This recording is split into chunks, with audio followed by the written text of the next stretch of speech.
তৌহিদ উদ্দিন আফ্রিদি দেশের একজন জনপ্রিয় ইউটিউব কন্টেন্ট ক্রিয়েটর। মাই টিভির চেয়ারম্যান নাসির উদ্দিন সাথী এবং আশফিয়া উদ্দিনের দ্বিতীয় সন্তান আফ্রিদি।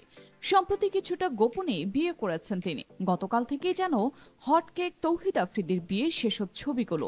কেউ ইউটিউব, কেউ বা ফেসবুক, আবার অনেকে টিকটকে তাদের ছবিগুলো শেয়ার করছেন, জানাচ্ছেন নিজের মতামত। তবে তৌহিদ আফ্রিদিকে সবাই চিনলেও তিনি যাকে বিয়ে করেছেন সেই রাইসাকে চেনেন না অনেকেই। প্রশ্ন, কে এই রাইসা? ঢাকার এক ব্যবসায়ী পরিবারের সন্তান রাইসা আল রোজা। রাইসা এবং তার বড় বোন দুজনেই যমজ।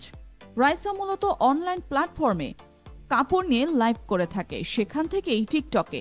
রাইসা দেশে বেসরকারি একটি বিশ্ববিদ্যালয় থেকে স্নাতক শেষ করেছে। জানা গেছে দুই পরিবারের সম্মতিতেই তাদের বিয়ে হয়েছে।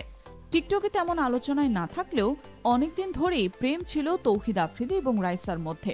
কিন্তু সে প্রেম নিয়ে তৌহিদ আফ্রিদিকে মিডিয়ার প্রশ্নের সম্মুখীন হতে হলে এড়িয়ে যেতেন সেই সব কথা।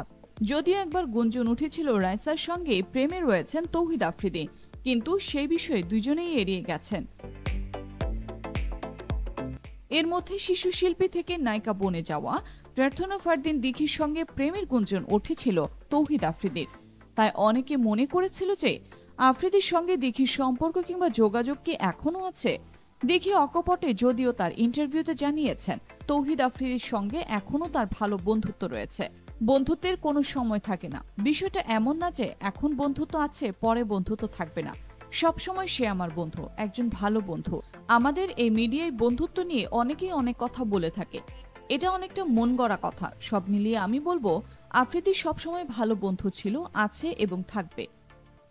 এদিকে জুলাই অভ্যুত্থানের ছাত্র জনতার বিপক্ষে তৌহিদ আফ্রিদির অবস্থানের কারণে তাকে সমালোচনার মুখে পড়তে হয়। এরপর থেকেই ভক্ত এবং সাধারণের সাথে তার দূরত্ব তৈরি হয়। এর মধ্যেই সবাইকে না জানিয়ে হঠাৎ করেই বিয়ের পিঁড়িতে বসলেন তৌহিদ আফ্রিদি।